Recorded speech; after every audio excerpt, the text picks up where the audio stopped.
செப்பம் உடையவன் ஆக்கஞ்சிதைவின்றி எச்சத்திற்கே மாப்புடைத்து என்கின்ற வல்லனுடைய வாக்கிற்கு முத்தமிழறிஞர் கலைஞருடைய விளக்க உரை என்பது நடுவு நிலையாளனின் செல்வத்திற்கு அழிவில்லை, அது வழி வழி தலைமுறையினருக்கும் பயனளிப்பதாகும் என்கின்ற அந்த விளக்க உரையோடு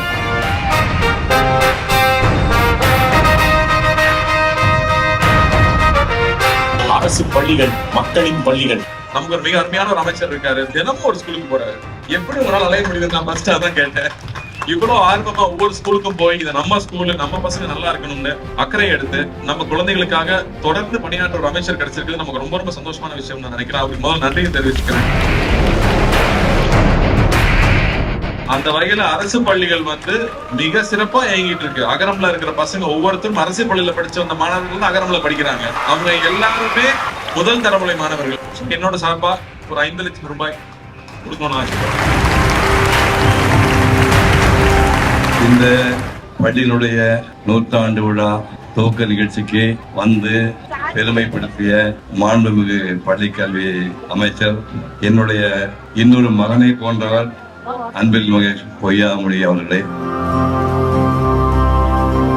இங்க நிறைய பேர் தெரியாது, பர்மனன்ட் தியேட்டர் சூரூர் தான். அந்த தியேட்டர் அவருடைய பொண்ணு இதே பள்ளிக்கூடல என் கூட படிச்சு 1949 7 வயசு நான் முதல்ல பார்த்த படம் சண்முகதேவி தியேட்டர்ல சந்திரலேகா. அதுக்கப்புறம் அதான் அன்பில் மகேஷ் பொய்யாமொழி அவருக்கும் வழிகாட்டி, எங்களுக்கு தமிழுக்கு வழிகாட்டியான கலைஞருடைய பராசக்தி படமும் அங்கதான் பார்த்தேன், மனோகரா படமும் அங்கதான் பார்த்தேன், இல்ல ஜோதி படம் அங்கதான் பார்த்தேன், சேரன் சிங்கட்டும் அங்கதான் பார்த்தேன். இந்த படங்களை பார்த்து பைத்தியம் முடிச்சிருவேன். அந்த மனிதரை பிற்காலத்தை சந்தித்து கலைஞரோட வசனத்திலே நான் நடிக்கின்ற பாக்கியம் எனக்கு கிடைச்சது. அவர் சங்கத்தமிழ் புத்தகத்தையும் அந்த குரலோவை புத்தகத்தையும் பொன்ன சங்கர் பாய்மூடி பன்னாட படிக்கணும் எத்தனை வருஷம் எழுதியிருக்காரு. SSLC ஃபெயில் ஆனவர். அப்படி ஒரு மகத்தான மனிதர் எழுதி தமிழ்ல நாங்கள தமிழ் படிச்சுக்கிட்டோம். அந்த பரம்பரையில இதோ அன்பு பொய்யாமொழி அவர்கள் இங்க வந்திருக்கின்றார்கள்.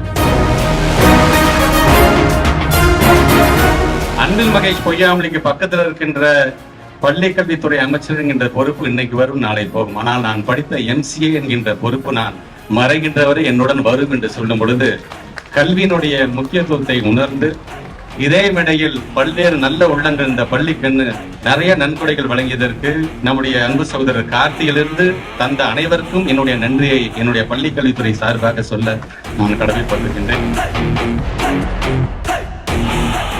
அமெரிக்காவை சார்ந்த எழுத்தாளர் எமர்சன் சொல்றது போல, பிள்ளைக்கு நடக்க மட்டும் கத்துக் கொடு போதும், அதுக்கப்புறம் ஓட அவனே கத்துக்குவான் அப்படிங்கிற மாதிரி அந்த பிள்ளைக்கான அந்த ஊக்கத்தை மட்டும் கொடுங்க. நீங்க எப்ப பார்த்தாலும் கொட்டி கொட்டி கொட்டி படி படி படி என்று சொல்வதை காட்டும் அவனோட திறமையை கண்டறிய வேண்டும் என்றுதான் நாங்க சொல்வோம். ஆனால் மகாத்மா காந்தி அவர்கள் சொல்வது போல பள்ளிக்கூடங்கிறது ஒரு மிகப்பெரிய ஒரு தொழிற்சாலை. இந்த தொழிற்சாலை எதை உருவாக்குறது தெரியுமா? உயர்ந்த பண்புட நல்ல மனிதன் என்கிற அந்த பொருளை நாம் உருவாக்குகிறோம். அப்படி உருவாக்கக்கூடியவர்களாம் ஒவ்வொருவரும் இருக்க வேண்டும் என்று சொல்லும் பொழுது வாங்குற மதிப்பெண்கள் மட்டுமே அவளை மதிப்பீடு செய்யாது. நமக்கான தனி திறமை நீங்கள் வளர்த்துக் கொள்ள வேண்டும் என்கிற அந்த ஆசையோடு இருங்க.